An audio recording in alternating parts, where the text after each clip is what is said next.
We're going to talk about using horse sense for healing and personal growth today. Welcome to Evolving Humans, the podcast for awakening souls. I'm your host, Julia Marie. Settle in and get ready for another spirited conversation.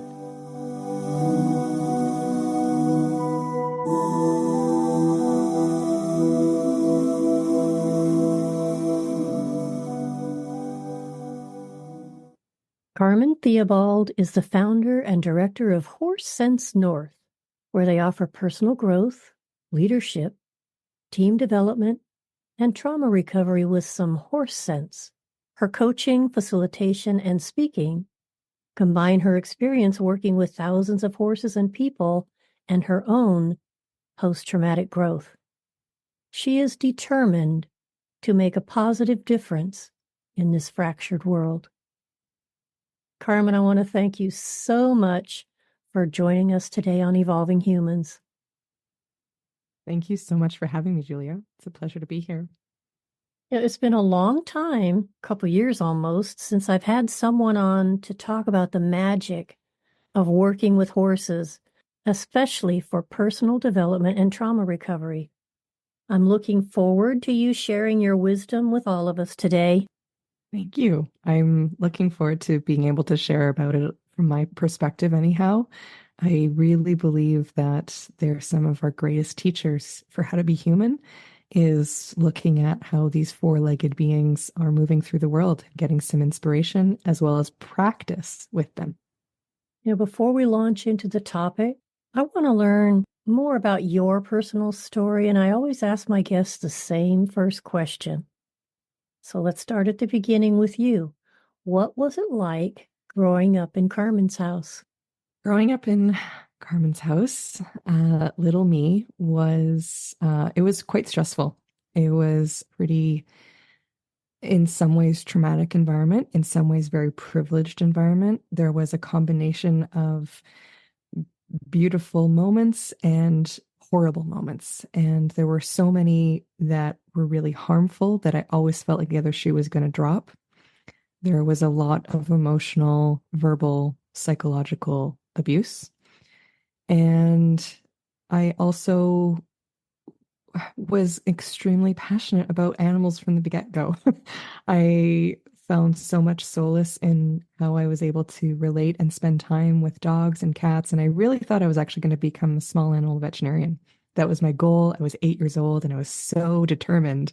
I had my little pamphlet of where I wanted to go to school and I knew the grades I needed to get. And I worked toward that. And I had the grades and I, had that path all lined up. And then I got to a certain age and realized that that would also mean being dependent on my family and probably living in their home or having this sense of not being free, being trapped in a cage, trapped in the school system for a very long time, but more than that, trapped to the family dynamics that I was unhealthily exposed to. And I had this panic attack of, I can't do this. And I let that dream go completely. And so I ended up taking completely different courses. I went into Spanish and drama and dropped all my science and math courses that were high level. And I let that dream go. And then I ended up finding a way to go study social services instead, which, I didn't really think about the helping humans part of things. I was really just thinking about how to help animals. But I'm really glad I did that. It was very in alignment for me.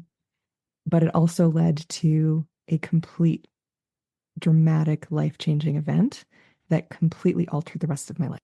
As you're talking about your story, I always like to look at the patterns in our lives early on because they always seem to give clues to what we're going to grow into.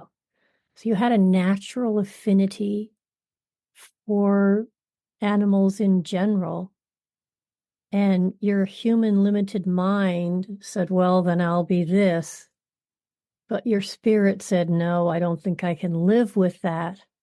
So kudos to you for listening, even if it was unconsciously, to that voice within. because Thank you you. did eventually end up exactly where your soul wanted you to be. And that's the beauty of the experience. Absolutely. Now, you hinted at your spiritually transformative experience, and this opened you up to the world of spirit, I'm going to assume. But could you talk to us about that? Tell us that story. For sure. So I think this is the right podcast to share a piece that I don't often talk about, which actually occurred before a significant event in the physical world that we're in. And this is while I was studying social services at Dawson College in Montreal. And I had a dream that was one of the most powerful dreams of my life that I really don't even think was a dream. And I was watching these two conversations take place back to back. And I was like a little fly on a wall, bird's eye view in the corner. And these people were having a discussion, 5 or 6 of them. And at every moment in the conversation that there was an option of how they would respond, these like choice points in the conversation. It didn't go dramatically in any direction badly, but that first kind of round of conversation, all those choice points, they all decided to go with the less vulnerable response, the less joyful response, the less connected, enthusiastic, meaningful response. And so the end of that conversation with this group, and I remember it so vividly, it wasn't that it was like anyone's feelings were majorly hurt, or it wasn't like there was an argument that took place, but it was just kind of left flat. Like, it wasn't bad, but it could have been a lot better. And I saw at each moment where it could have been so much better. And then the dream started again. And I got to see the same people, same situation, same conversation, but all the choice points were the opposite, where people actually chose to show up really deeply in their heart, really authentically. And the energy and momentum and beauty of the connection and energy and collaboration between all of them just heightened and heightened and heightened. And then I was popped into what I believe now is the spirit world. And I was an orb with many other orbs in a white space that was so peaceful and beautiful. And I kind of knew everything all at once. And I was so at ease and content. And I never wanted to leave. And then the worst sounding old school alarm woke me up and popped me right out. And it was kind of devastating. But I, looking back, just recently connected that dream to the experience that I'm going to share that happened physically to me at school. Because I think had I not had that dream just a month or so before this experience, I don't think that my ability to shift gears at that kind of choice point way for myself would have been possible in the same kind of fashion. So I was studying social services, as I mentioned, and while I was there was a school shooting that took place. And I mean, there were many things in that day that were kind of miraculous events, if you will, or just feeling like there was so much that was meant to be to make sure that I did survive. For example, it was a 6-hour-long class that I was part of, and the timing of that class was so precise, from 9 to noon exactly, and then noon to 1 was lunch exactly, and then 1 to 4, like that kind of precision, except for that day. That day, we went to lunch 20 minutes late because we took a vote as a class to have one more presentation, and the presentations were half hour. So we could either go to lunch early or late, and we all chose to go to lunch late. And had that not occurred, I would have been in the heart of the worst of the massacre. I'm getting goosebumps. Yeah. That said, I was still stuck in a classroom for 45 minutes, hiding with my classmates, listening as the shooter got closer and closer to where we were. And a part of me truly believed I was going to die. As the fear and panic continued to escalate within the class in a very trying to be silent kind of way, but then it started to kind of seep into the deeper stages of panic for people, especially as all the communications went down. because on the island of Montreal, it was such a large college and everyone was trying to reach their loved ones, and all the cell phones went out. And that just bumped everyone's panic into a whole new threshold. And it was at that moment that I felt myself facing a choice point.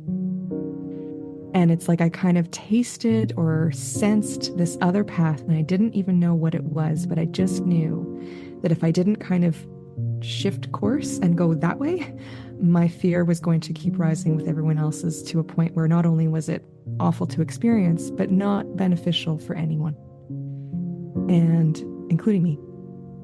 And so I shifted off to that other direction, and I got really calm and really grounded. And I've experienced other states of stress and traumatic responsive, like, freeze and, a little bit dissociative, this kind of thing. This was not that.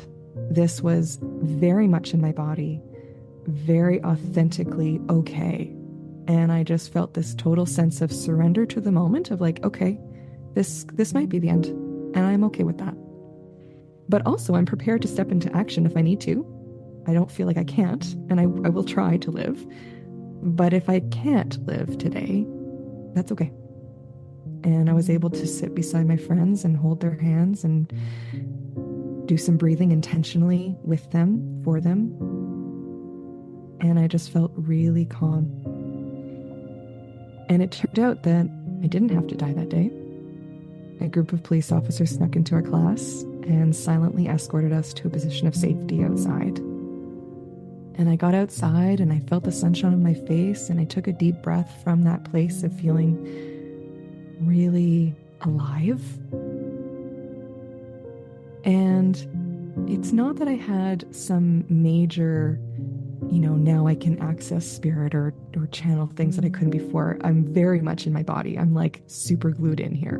But it's my deep sense of knowing that was turned up, that volume dial of what I know to be true, that I've had access to, that, like we talked about, it's what helped me not go into veterinary medicine.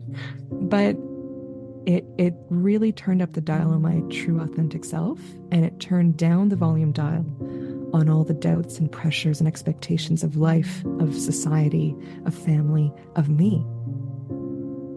And it shifted how I was able to make every decision moving forward.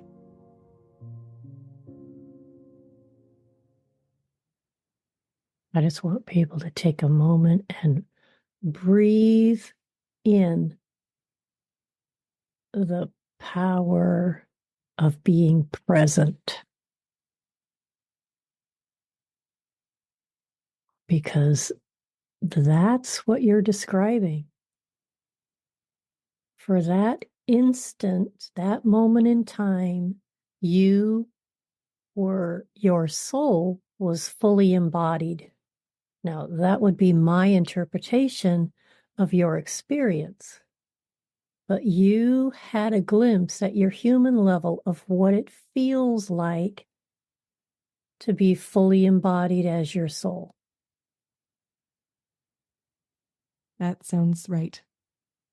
It feels right. Yeah, I could feel it when you were talking. And I say to people all the time, the power is not out there. It's inside. The answers aren't out there. They're inside. We just have to surrender to that part of us that animates us, that knows who we are and why we've come, and surrender to that. Thank you for sharing that. That is more than just a transformative story for you personally.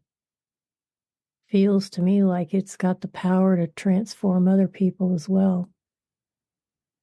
And that's truly my hope in sharing it.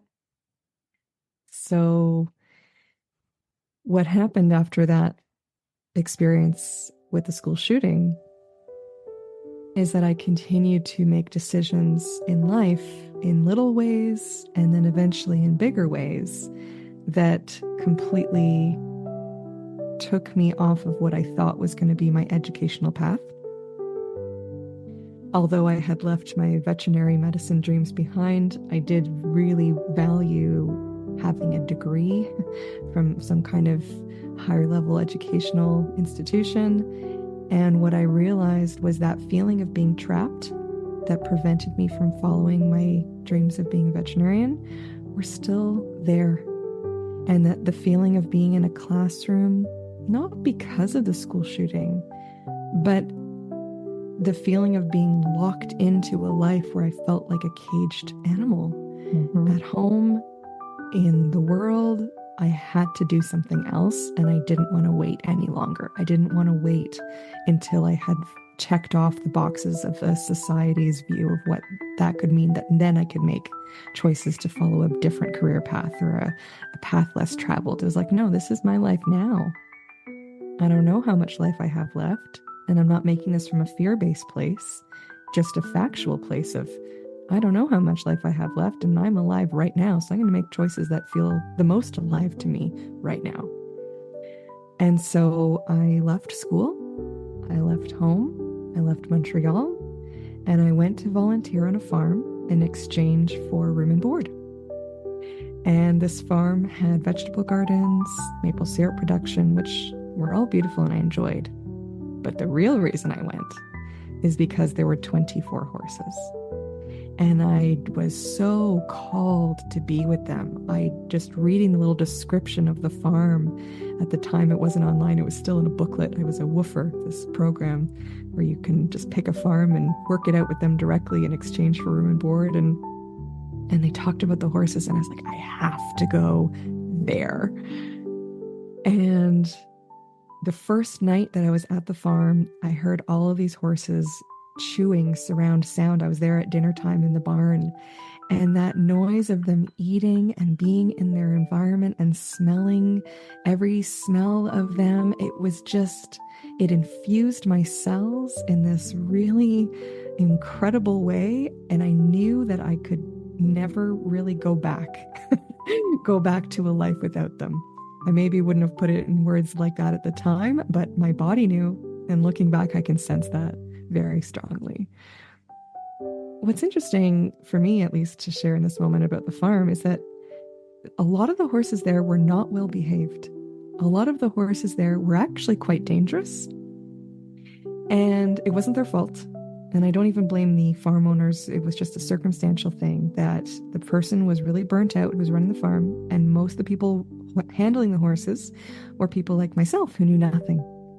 And so the horses were constantly being really pushy, sometimes aggressive, not caring where our physical boundaries were, because really they're just seeking a sense of safety. And they're going, well, if you're not going to be a good leader for me or give me some sense of security, then you're just in my way. And I'm going to forget that you're even there by accident because I'm just trying to stay safe.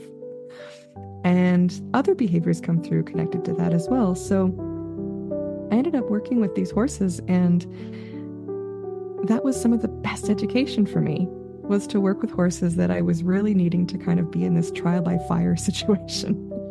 Not that I would recommend it, because it is dangerous, but it was a really important part of my continued learning and strengthening of this muscle. And that same muscle is what I'm talking about, that turned up the volume on my true self and turned down the volume on everything else. Because working with these horses, whether they're well-behaved or not, I think one of the gifts of the horses is that they are really responding to how in alignment we are. How embodied are we at that spiritual level as well as everything else? And they're going to reflect that back to us in a bunch of different ways, but nonetheless, that's the through line of what they're always reflecting back. Are you really in a balanced state in yourself? Are you really operating from a place in your heart? Are you also operating from a place of empowerment at the same time? And it's like they were constantly fine-tuning this muscle inside of me to go, too much, not enough, where are you? What was that? And it was intense enough for me at the time to really grab my focused attention, because I'm still coming out of a lot of different kinds of trauma too. Complex trauma at home was a lot harder and is harder to work through than the one very traumatic moment of the school shooting. And I think that's true for a lot of people, that the little patterns that we develop over time as small people, those are the ones that can really get so deeply ingrained and need a lot of shifting Mm-hmm. and compassionate support to move through. And the horses were doing that for me. So I kept working with them over that time, and it opened the door to another opportunity where I was offered an apprenticeship as a farrier. So I started working with horses and their hooves, which is really like taking care of their medical needs, but from a very different lens that I never knew existed, because I had only had a handful of times being exposed to horses as a kid. And it turns out that there's this job where you have to take care of horses' hooves and sometimes do like hoof surgery on them, and sometimes put shoes on them or trim them or take care of them for lots of reasons. And it's the profession that actually sees them the most frequently of any other professional in their lives. And there's such an importance of hoof care for horses. And that's what I ended up learning how to do. So for the last 16 years, I've been taking care of horses' hooves. I've worked with thousands of horses this way. And they've all been my greatest teachers for how to be human, for how to turn up that volume dial of my truest self and turn down the dial on all the other stuff that doesn't really matter. And that's kind of like where I wanted to take the conversation next anyway, because the planetary consciousness is evolving. And I believe all consciousness that's part of this planet, plants, animals, rocks, I know that sounds weird, but anything that has consciousness, which everything does, is also evolving. And so you've kind of started the conversation about how horses can help us heal and evolve. And what do they have to teach us about being human? Hmm. I love that you're bringing evolution into this, because we've really evolved with horses for thousands and thousands of years. Mm-hmm. Whether it's in a colonizing way with, people riding on their backs into war, or whether it's many indigenous communities worldwide living and having these deep spiritual connected partnerships with these horses as teachers, as healers, as partners for travel and movement. Yes, but much more than that. So they've been really an evolutionary partner for us in so many ways throughout history. And I'm so glad that we're at a time where their role is continuing to expand and be seen as what I believe it's most important as really helping us evolve into better humans.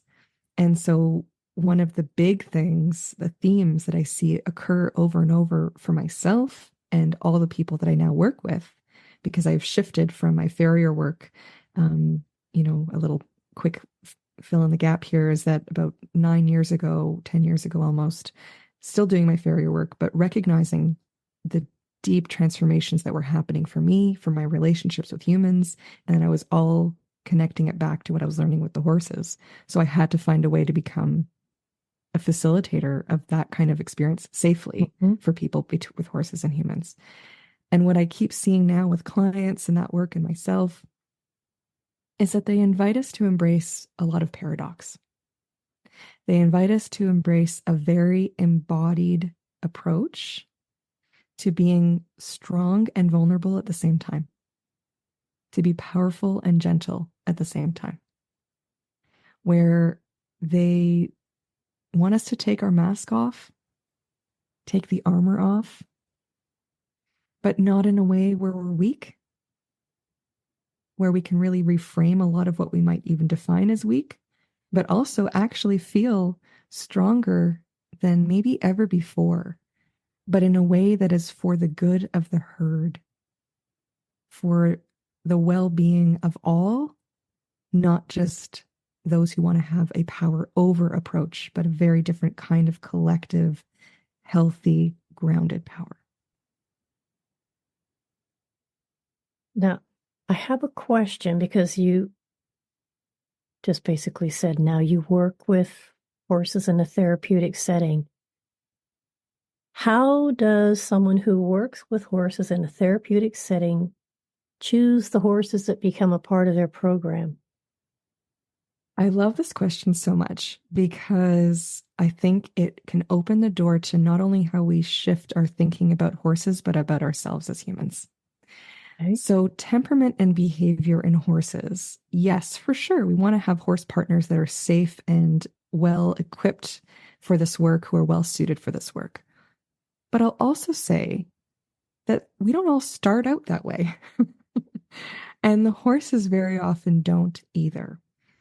And this is where I'm really grateful that I get to lean on all my horse experience in various forms to have been able to support a lot of our herd members through their own traumatic healing, Mm-hmm. through their own growth cycles that they need to go through in a very meaningful way before they can work with people.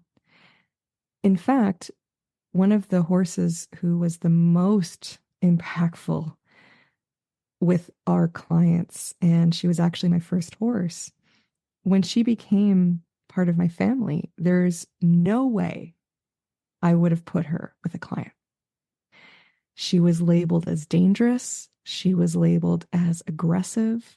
In fact, the first time that I worked with her in a loose area where, I mean, at Liberty, so she was in a ring and she was about 200 feet away from me, and she had no fencing, or she had no restraints. There was some fencing, but there was no restraints on her. There was nothing to control her. She could really express herself fully.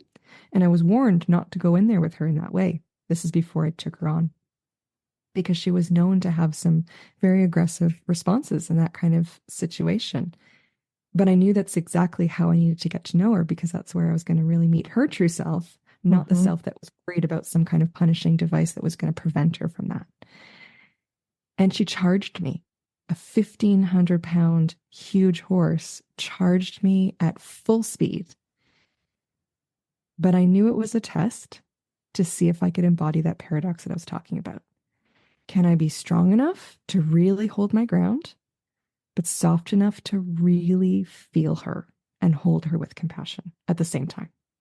Not one and then the other, both together. Mm-hmm.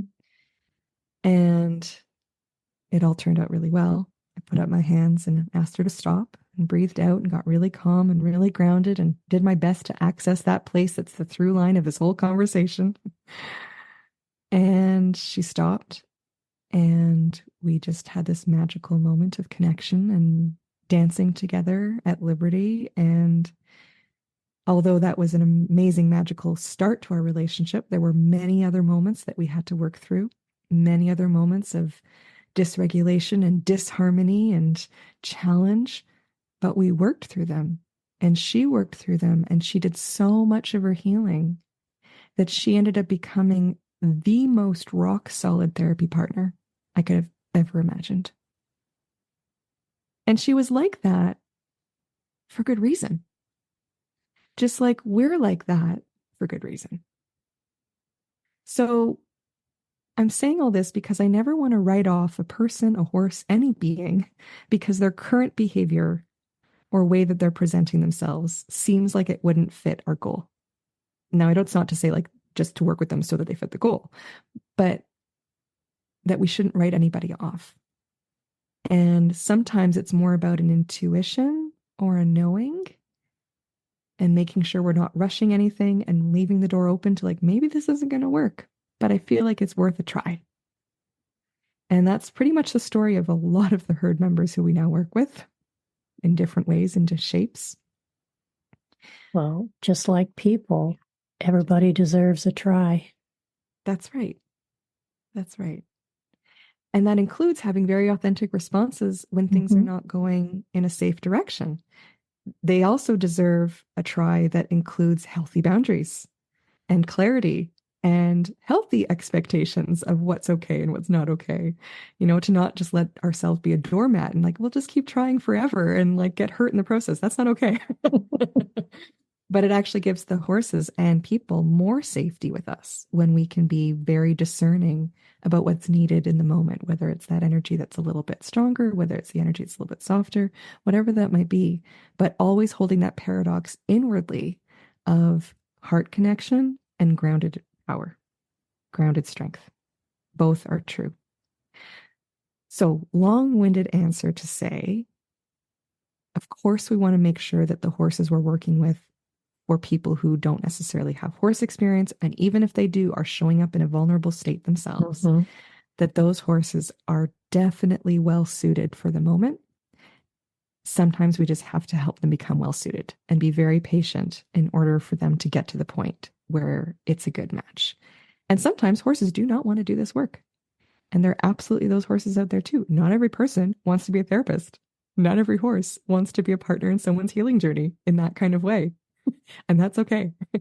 But I think a lot more actually do want it than we may expect. Mm-hmm. And a lot of the behaviors we see of them not wanting to are because they don't feel safe themselves. They don't feel seen or heard at deep levels. And maybe some of their physical health needs are not there. So if we can actually meet their needs in a holistic way and support their own healing journey, a lot of horses, I believe, would excel at this work. Well, they have a great champion in you. You spoke a little earlier about how horses could mirror our state of balance or imbalance, and that a horse will, I believe that as well, a horse will tell us when we're out of balance. People talk about being empaths.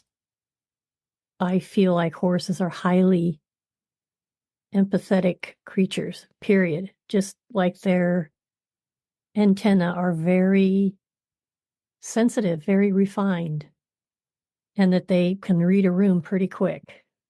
So, how can we interact with a horse to bring ourselves back into harmony with our own energy? I so agree with everything you said about them, first of all. And I think one of the best ways to learn from them to bring ourselves back into that harmonious place inside is to really believe what they're telling us. And that includes in the most micro expressions, all the way to big overt responses from them.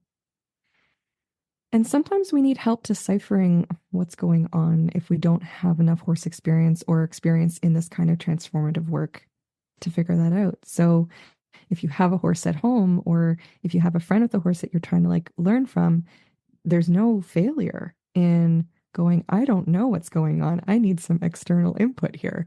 That's okay.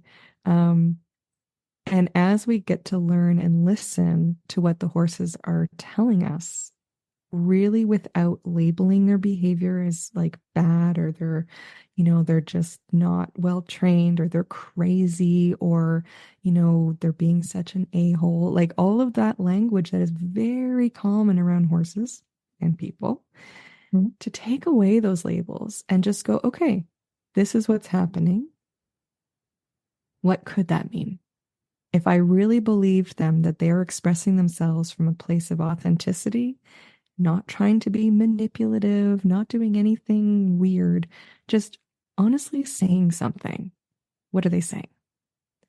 And then trying to take that in as some kind of learning moment of, for example, if we go to touch a horse's neck and they kind of lean away from us, we can hear that as just, no, thanks, not right now. And we can take that to mean so many other things. We can create so many stories about that when really they're just saying, I don't want to be touched there. I don't want to be touched right now. I don't want to be touched in this way. And that's it. They may not want to be near us, right? They may be, if they're hard to catch, or if they're in a ring with us and they're loose and they're kind of ignoring us a little bit. And I'll put that in quotes because I don't think they're ever ignoring anything, but they're Mm-hmm. choosing to be at a distance. Instead of going, oh my gosh, they don't like me, or, oh, I've done something wrong, or, oh, they're being such a jerk, they don't want to come over, they're not a willing participant. We make so many stories up very often that are self-deprecating for ourselves or harmful to them. So if we took away that and just let it be kind of neutral and present with the fact that they want to be over there, just to get curious of like, okay, they want to be over there. What might that mean if I had no judgments about it? Could that mean that it has nothing to do with me? That's possible. I can make space for that.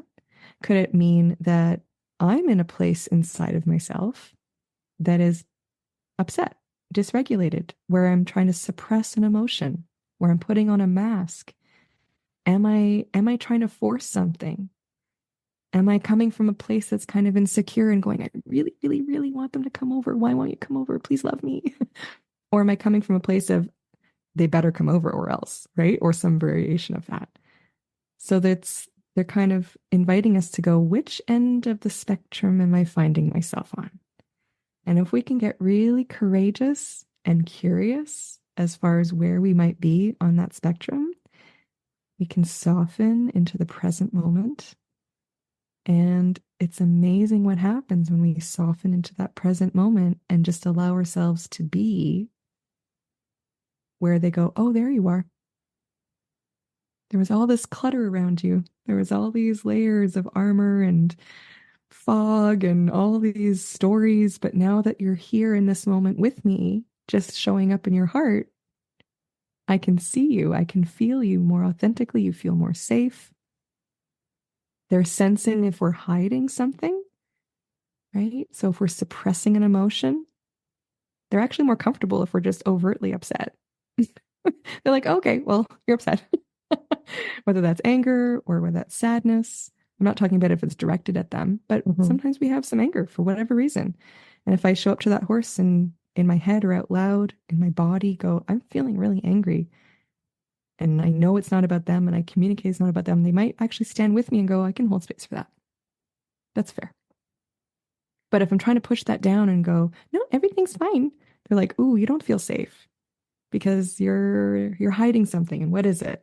And am I at risk around you because you're not actually being in your authentic place? Just stepping into the energy field of horse could be very enlightening. It can be, Yeah. and that's where it's so important to, if people are going to seek out some kind of equine work, to do it at a place where they feel very safe themselves, where the energy feels right for them, where there's none of the judgments, there's not any sense of having to fit into any boxes, where we can really feel a little bit of a deeper breath of fresh air in the way that the people are also interacting with us, not just the horses. We still may have a lot of anxiety about it. We still may be afraid of it.